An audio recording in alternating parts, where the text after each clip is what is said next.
as you can see by the title, we're talking about forgiveness. And if you're struggling with this issue and need some help, we can talk in the comment section down below.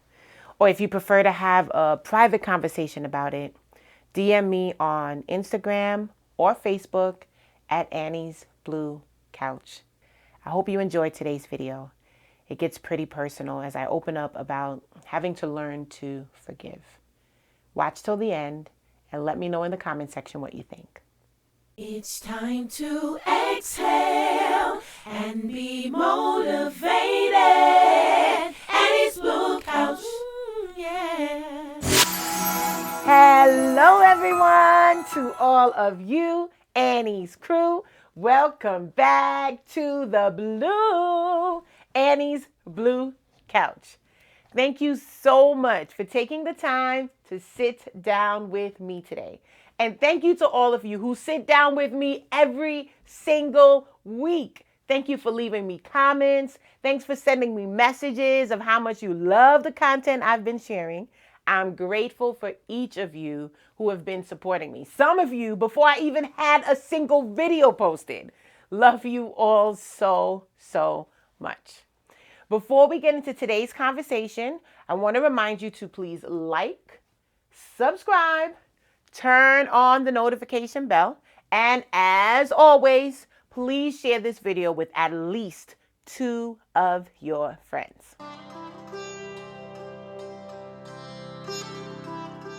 We've been talking about purpose and all the things that hinder us from walking into our purpose. If you've missed any of the previous videos, check out my purpose playlist. The link is right here and in the description box down below.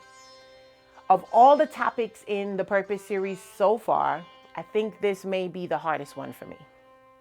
Today, I want to talk about forgiveness. It's a heavy topic for me. I think it is for many of you.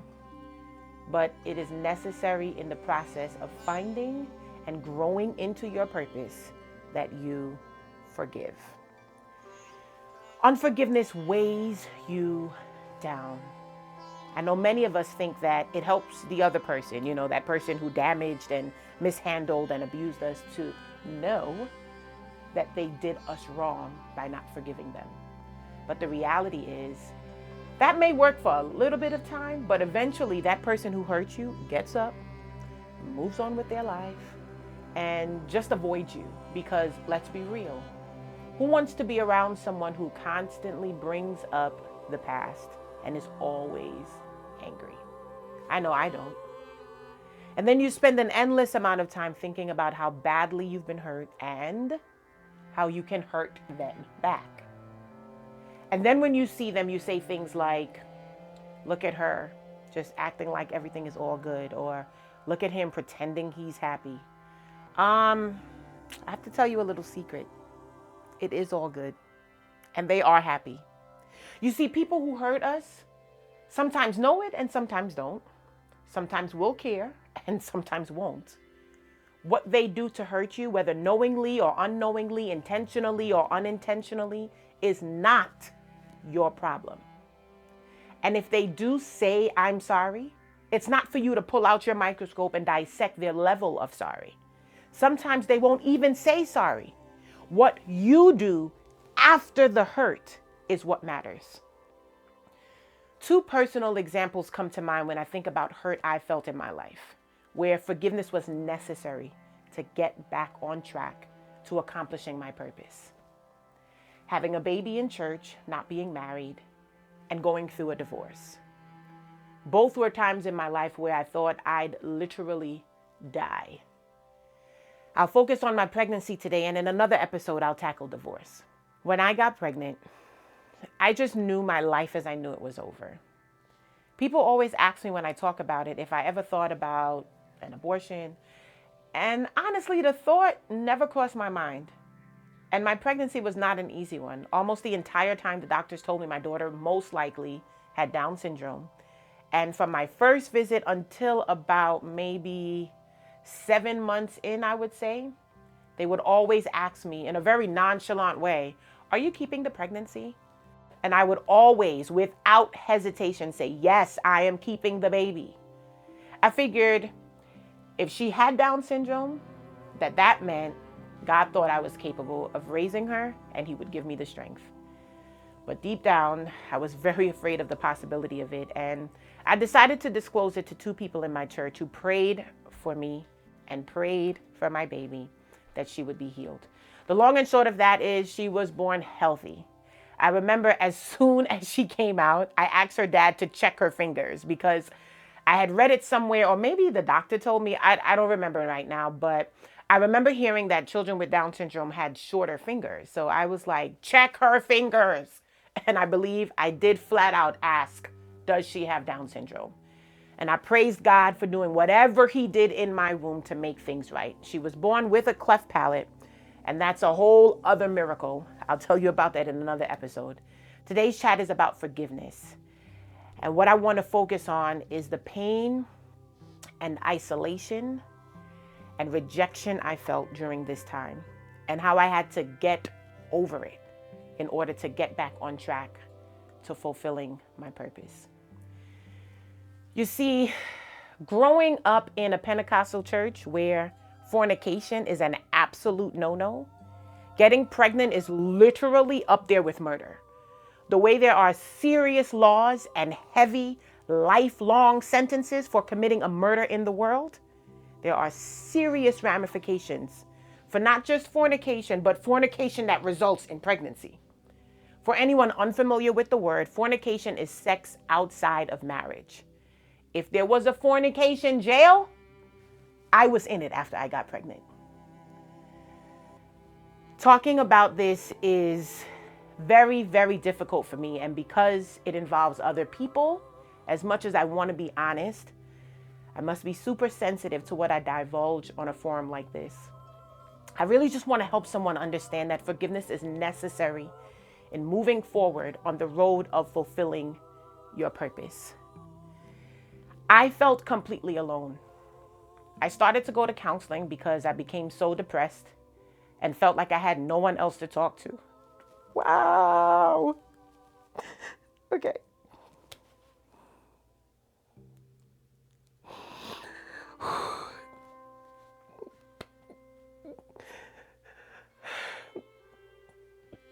I felt like I had no one else to talk to about what I was feeling.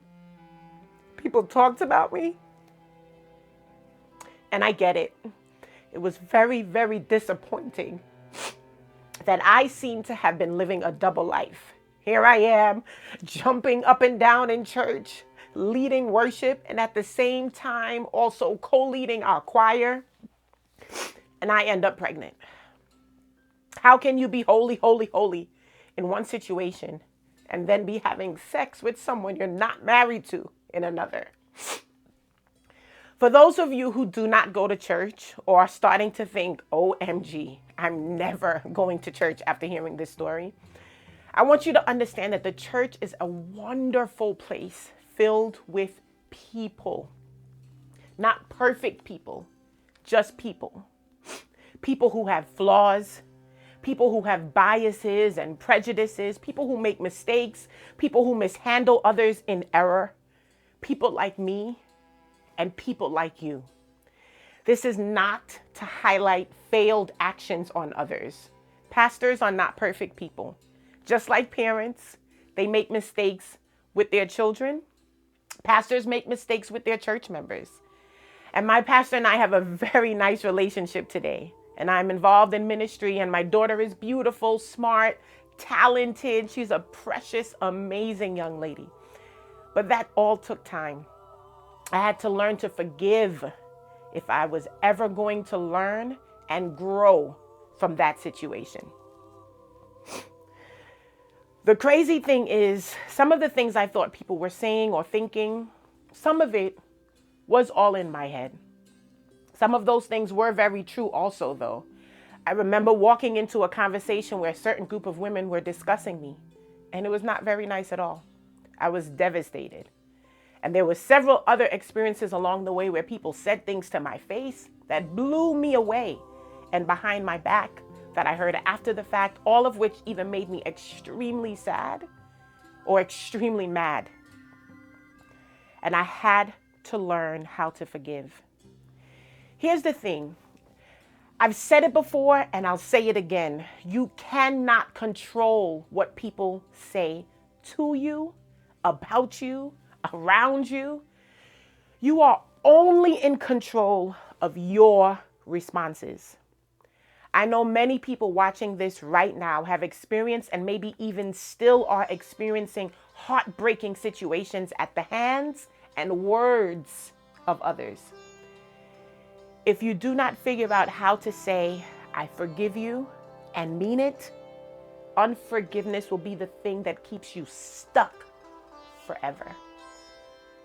The pain of the hurt becomes like a jail cell over your perspective, over your thoughts, over your belief system, over your view on the world, and your view on yourself. And there are real hurts in this life to get over. Things like rape or physical, mental, emotional abuse, and even racism. And in the case of these where you do not play any part in what happened, you have to release yourself from being part of the reason why this thing happened and still forgive. Those issues are much deeper of a discussion, and if you've ever been a victim of any of those things, seeking professional help from a counselor and also really asking God to help you is the start to forgiveness. But for the things where we do play a part in the situation, like my example I'm sharing today, in order to forgive, you have to first accept responsibility for your part in the equation. When you accept responsibility for your actions, you can more easily understand others' responses to you. This is not the same as excusing their responses. I'm saying you understand, because understanding of another person's perspective helps you process their actions, and it humbles you to say, I'm sorry first. You then have to forgive yourself. I know firsthand how debilitating it can be to be waiting on someone to release you or give you permission to be you or to be free. And this is a serious mistake I made. You cannot afford to place that kind of power in someone else's hand. And it's not like people said to me, Anissa, until I forgive you, you cannot be free.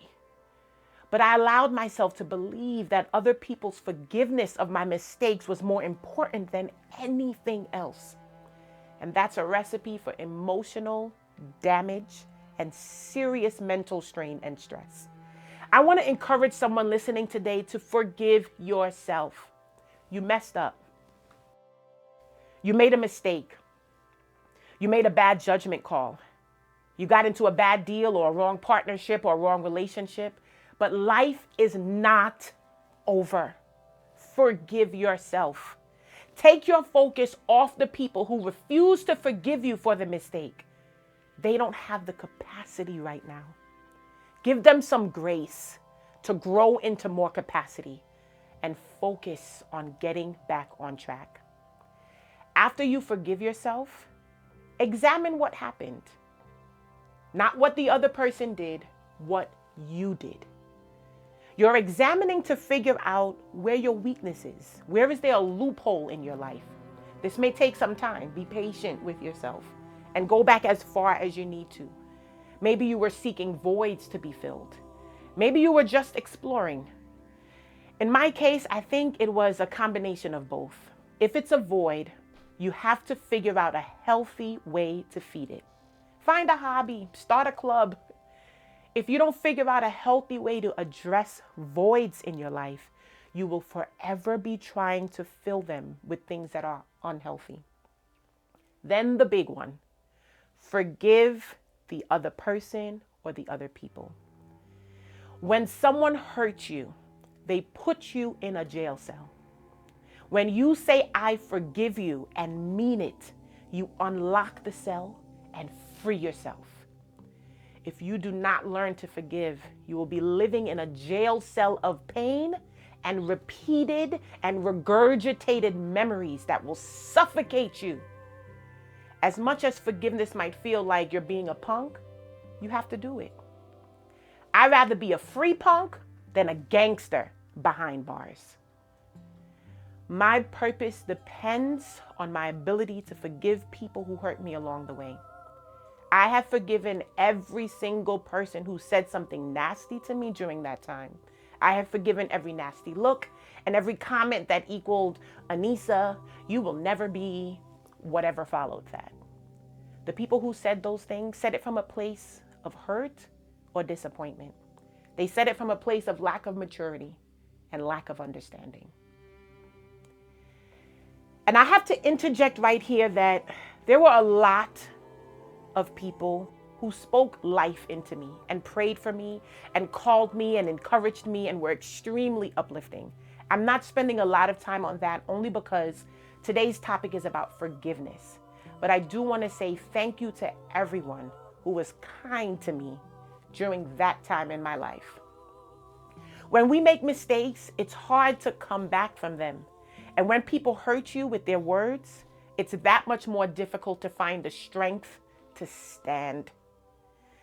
But if you can will yourself to believe in your purpose, believe that you are not your mistakes, forgive those who don't have the capacity for grace in the moments you think you need it most, and look yourself in the mirror and tell yourself you will overcome. You will get through this. You will grow through this, and you will forgive and mean it. And you'll get back up and continue walking in your purpose. I have learned how to have compassion and understanding and be a voice of resilience because of what I went through. I was not the first, and I won't be the last. And God expects me to share my experiences and to use my experiences to help someone else who feels like giving up. And if you're going through something right now and everyone in your circle only has negativity to give you, know that I believe in you. If I can make it, you can too. Trust God with your life, not people, and get up. Maybe you have to start with crawling, then stand, then put one foot in front of the other and run. Run to your purpose. Don't look back. Say, I forgive you, mean it, and keep running. Until next time, remember that you are beautiful. You are special. Your smile is amazing. And don't let anyone or anything ever make you feel less than who and what God has designed you to be. Annie's crew, you are fearfully and wonderfully made. Bye for now. Annie's Blue Couch.